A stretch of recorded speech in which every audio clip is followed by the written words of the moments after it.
All right, welcome to the Unit 6 Integrated Math 2 review for the exam. We are working on the review that was handed out in class. Let's go ahead and take a look at question 1. So question 1 says, what is vertex form of this function? Right, so what is this function in vertex form? Okay, so let's write down what vertex form is. So recall that vertex form is y equal ax minus h squared plus k. And then let's write down the steps to find vertex form. So step 1 is to identify A, B, and C in y equals ax squared plus bx plus c. Let me go ahead and zoom this out a little bit. There we go. Okay, so our equation that we were given is y equals 2x squared minus 8x plus 7. So we're going to identify A, B, and C. A is here, B is right here, C is right here. So A is 2, B is negative 8, and C is positive 7. All right, step 2 is to use x equals negative b over 2a to find h. This is also called the x-coordinate of the vertex.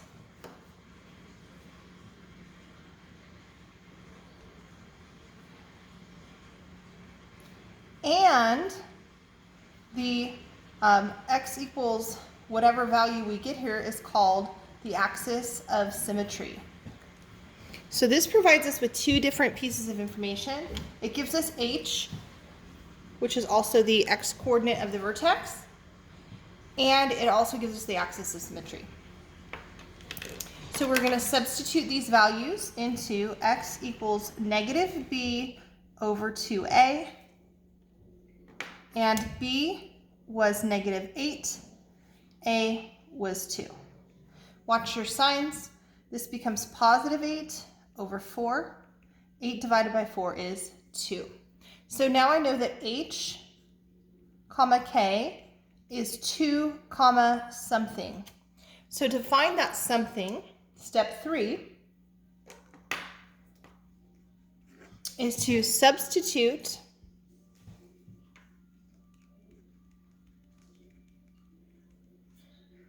h into the equation to find k. All right, so our original equation was y equals 2x squared minus 8x plus 7, and we're going to substitute in our value of x, which we also call h. Remember, always square this first, so that's 2 times 4, minus 16 plus 7, 8 minus 16 plus 7, negative 8 plus 7, negative 1. So I know k now, k, oh, and I'll just go ahead and remind you that was h. I know now k is negative 1. All right, and our last step is to rewrite the equation in this form, right? This is called vertex form. And so we're going to rewrite this as y equals ax minus h squared plus k. Okay, so a was right here, a was 2. H comma k are right here, 2 and negative 1. So this is y equals a x minus h squared plus k, but since k is -1, it'll be -1. And that is our final answer. All right, that was number 1. Number 2. What is the equation for the axis of symmetry for the graph that's shown below? All right, so the axis of symmetry, I'm going to write this on a separate sheet here. The axis of symmetry is an imaginary line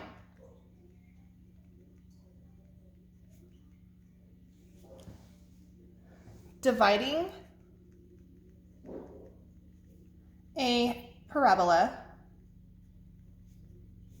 into two symmetric pieces, i.e. they're mirror images. So in a quadratic, the axis of symmetry is always passing straight through the vertex. So it passes through the vertex.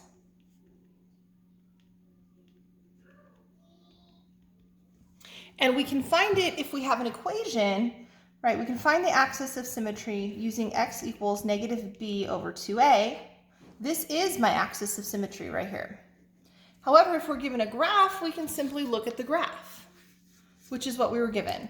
So we were given a graph, and I can see that the vertex is right here. And so I'm going to follow this axis of symmetry all the way up to this point. It crosses the x-axis at 1. So since the vertex is at 1, -9, the axis of symmetry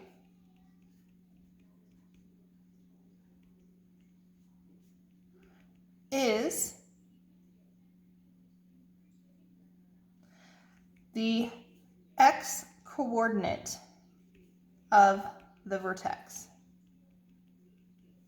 which would be right here at 1. So x equals 1 is the axis of symmetry. You will be asked to explain how you know that it is the axis of symmetry. You can justify saying something like this: it's dividing my parabola into two symmetric pieces or two mirror images, so that if I were to fold this over, it would reflect onto itself. Or you can use the formula to find it, or you can say it's the x-coordinate of the vertex. Any of those things will work. All right, number 3. Hector gets a new toy rocket and shoots it from the roof of his building. The graph shows the height, h, in feet as a function of the time, t, in seconds, for the water-propelled rocket on its maiden voyage. So I want to point out all the different things that they might ask you about this question. I will go ahead and answer this one first. It says, what feature of the graph gives the amount of time the rocket was in the air? So the amount of time that the rocket was in the air was from 0 seconds all the way through to this point at 5 seconds. And so we call that the domain of the function, right? The x values represent the domain. So x values is the domain of a function. Now, that's the answer to this question, right, is all of our x values, which is from 0 to 5. However, 5. However, they could ask you another question. So, for example, what if they wanted to know what feature of the graph gives the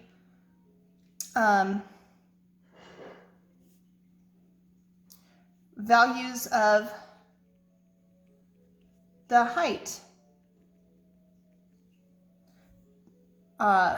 when the rocket was in the air? So that would be all of our y values, right? From 0 all the way up to, it's about 260. So that would be the range of the function, the y values.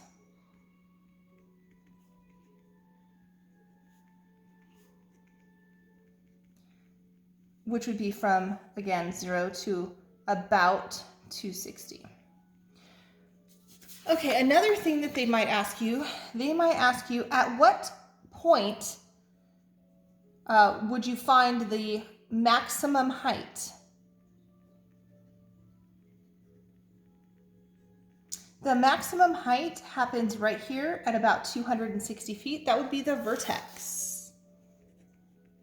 Specifically, the y coordinate of the vertex, which would be about 260 feet. Oh, by the way, this is 5 seconds. I should have said 5 seconds. Okay, they also could ask you something like, at what time was the maximum height achieved? At what time was it achieved? It was achieved right there. That was at 1 second.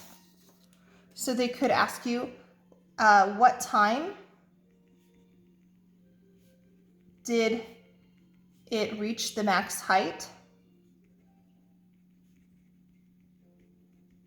That would be at 1 second.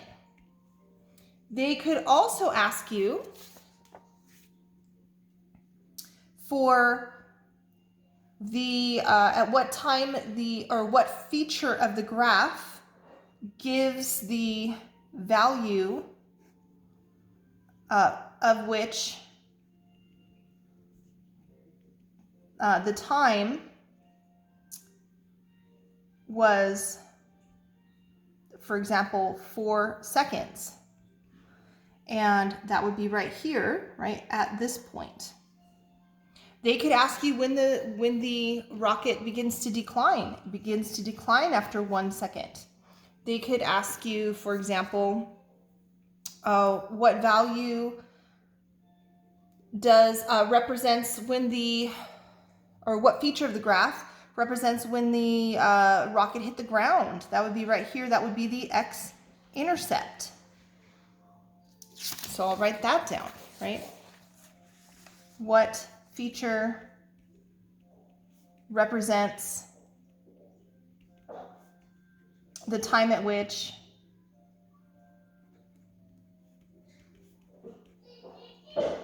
the rocket hit the ground? That would be the x-intercept. They could also ask you what feature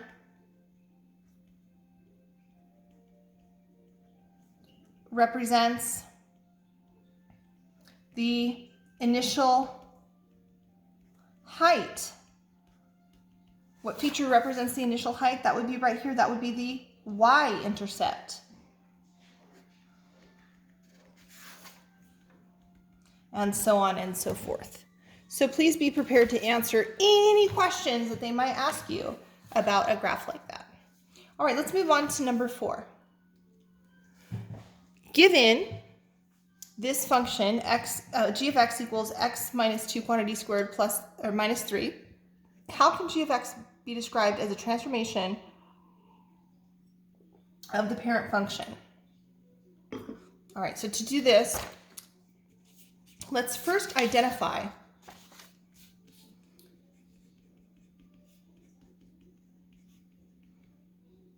this is already in vertex form.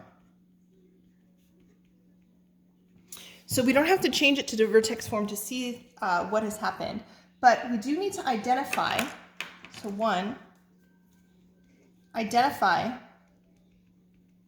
A, H, and K. So A is right here, H is right here, K is right here. And then I'll remind you again of vertex form. It's y equals ax minus h squared plus k. So we do need to use caution because there is a subtraction symbol in front of the h value. And so often students will think that h is negative 2 when actually the negative is coming from the equation. So A in this case is 1. There's no value there, then it's a 1. And then h comma k is 2 comma negative 3. Now the reason that the k is negative is you notice there's not a subtraction sign here. It was positive. That means that k must have been a negative value. All right, so now after we've identified these, there's no scaling since A is 1, there's no reflecting because A is positive. If A were negative, this graph would flip upside down, but it did not happen. And so finally, there is only a shift. So this must be a shift H, K units. So in words, we would say that we shifted, or you can use the word translate. This would be positive 2, so that would be right 2. And this would be down 3, since it's negative 3. And that's it. So we would shift right 2, down 3. All right, I want to do a second example. What if, actually, I think I'll do the second example on a different question. So we'll do that for a different question. All right, it says, if g of x is a translation of f of x equals x squared, left by 3 units and up by 4 units, what is g of x? All right, we're still going to do a similar idea, except for this time, instead of identifying A, H, and K, we're actually starting with this. So they're telling us that we're shifting left 3 units and up 4 units.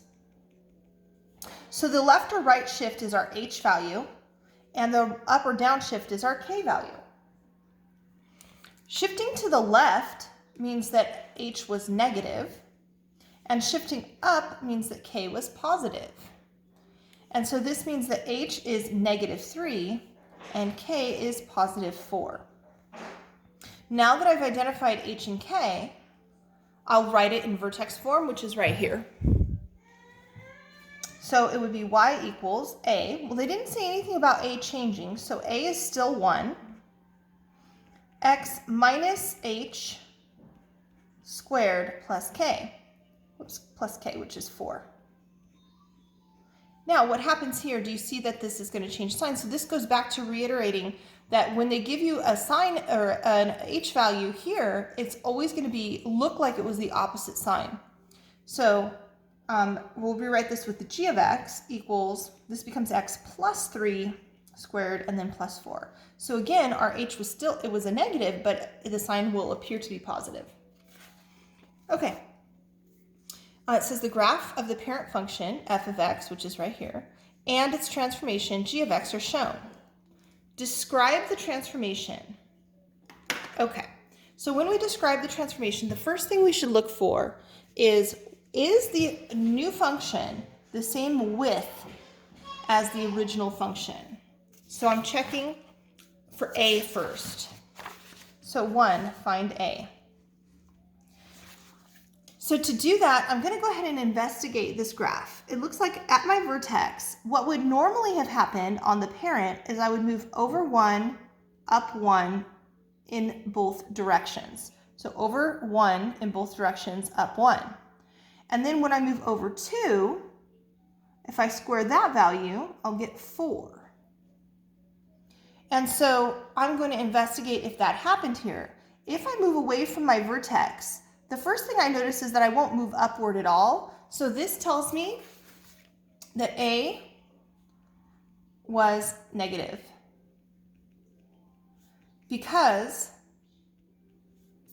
the graph has reflected across the x-axis.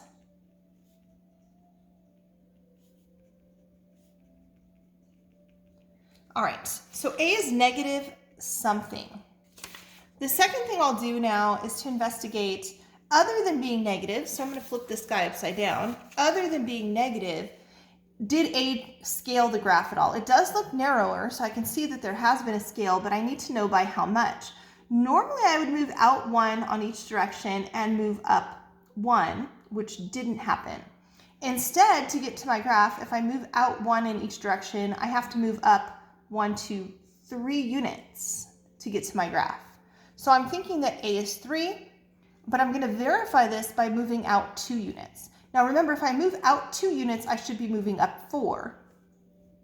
I move out 2 units. I move up 1, 2, 3, 4, 5, 6, 7, 8, and I can't even see the rest, but it would make sense that it's somewhere up here at like 12.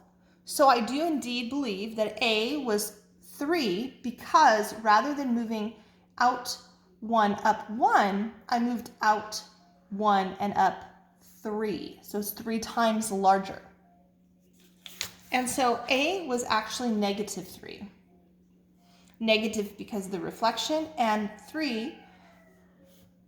So A is, or absolute value of A, excuse me, is 3, since the Y values are 3 times larger than the parent.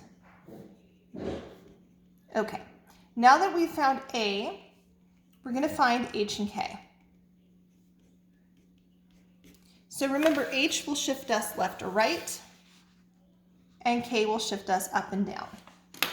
So looking at our graph, this vertex is really the only thing we need to look at. This vertex has shifted to the right 1, 2, 3, 4 units. So we've moved right 4 units and down 2 units, which tells me since I've shifted right 4, that means H was 4, and down 2, that tells me that K was negative 2. And so if I was describing this in words, I would say that I would scale by 3, reflect across the x-axis,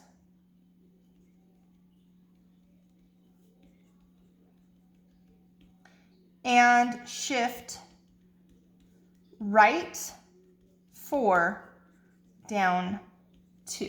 Now I just realized that on my answer key here I had a scale by 2, so this should be a scale by 3. And let's look at the next one. It says graph, not of, right? We're going to graph g of x equals x plus 5 quantity squared. So the first thing I'm going to do, I am going to identify A, H, and K. So in this function, g of x equals x plus 5 quantity squared plus 2, A would be right here, H is right here, and K is right there. In this case, there's no A value, so I'll just put a 1. So A is 1, and then H comma K, I always want to use caution with H, recall, right? H is not positive 5, H must have been negative 5, because when I insert it into the vertex form, which is right here, x minus H minus negative 5 would have become positive 5. So H must have been negative 5 and K was 2. So this means that I'm going to there will be no scaling, no reflecting, but I will take the parent. So I'll graph my parent. Normally I would scale, but there is no scaling. Then I would reflect, but there is no reflection. And then I'll shift left 5 and up 2. So on this graph, I will take my parent function, which is at 0, 0, negative 1, 1, and positive 1, 1, and then negative 2, 4, and positive 2, 4. And I will shift this graph to the left 5, 1, 2, 3, 4, 5, up 2, left 5, up 2, left 5, up 2, left 5, up 2, left 5, up 2, and that is my function. Now, if you're still having a hard time with the parent function, I'll remind you, they've told you a bunch of times that this is the parent. And so that parent function y equals x squared, if you were to create a table of values and substitute these in,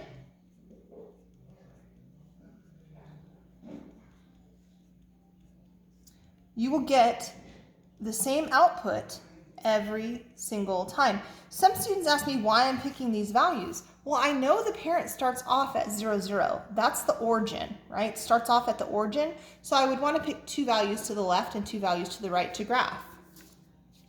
So again, if you're still having trouble with graphing the parent, it's not going to change. It's always those 5 values, negative 2, 4, 2, 4, negative 1, 1, 1, 1, and 0, 0. All right, what is the x value for the vertex of this function? So the x value. The x value can be found by using x equals negative b over 2a. Right, the x value of the vertex is also known as h. So to find h, we use x equals negative b over 2a. So to do that, I'll have to identify a, b, and c, and then substitute them in. So our function is y equals x squared minus 6x plus 5. And so a, b, and c. A is 1, b is negative 6, and c is positive 5.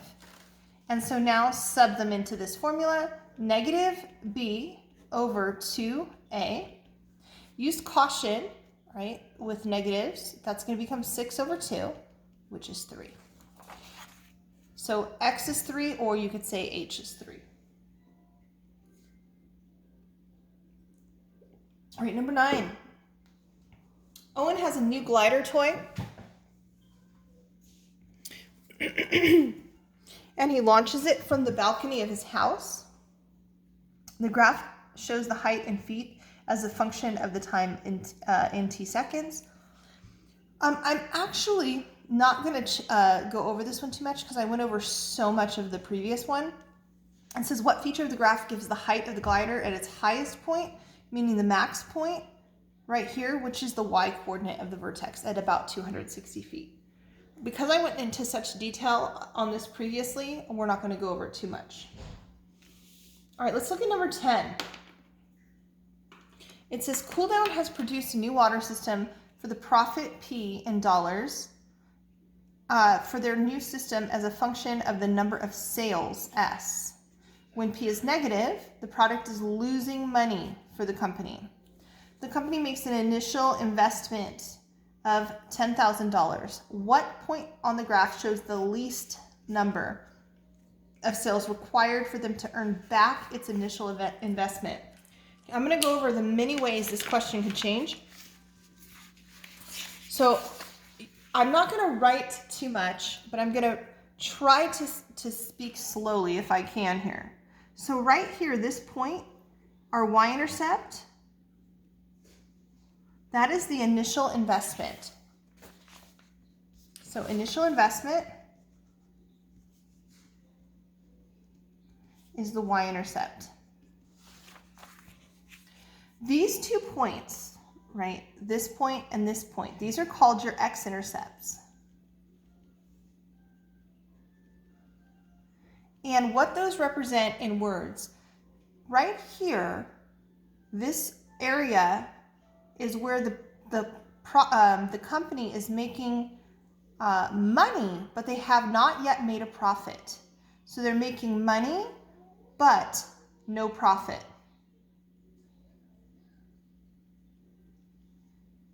Once they get to this point, this x-intercept, that is the point at which they begin to make a profit. So the first x-intercept, the company begins making a profit.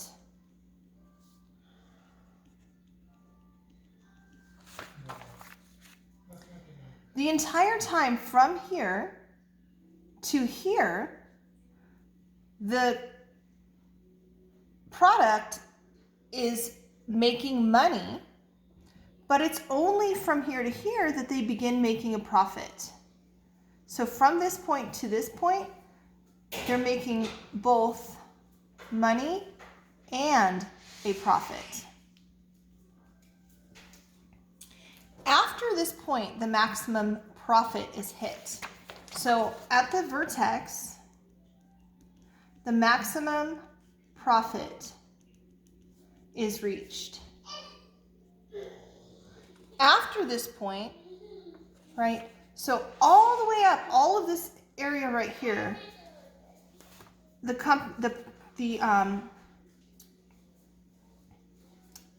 product is making money.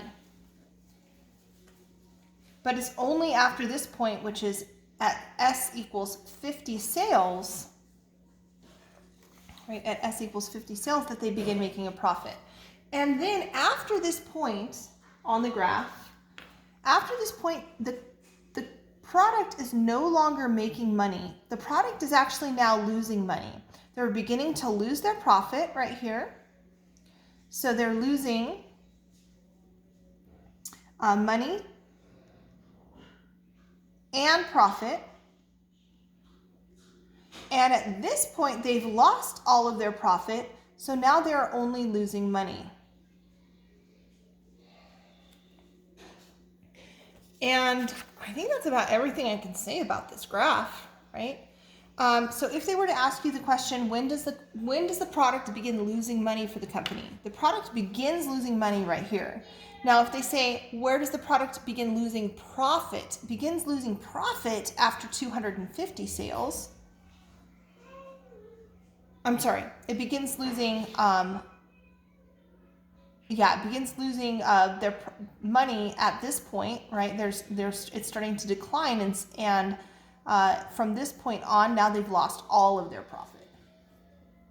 Okay, so number 11, let's take a look at that one. It says, given this function, how can g of x be described as a transformation of the parent function f of x equals x squared? I'm actually going to change this question up a little bit because we've seen this question a bunch of times now. So what I'm going to do is I'm actually going to say that we're going to give you a new parent function. So I'm going to rewrite this question. Given g of x equals x plus 4 squared minus 2, how can g of x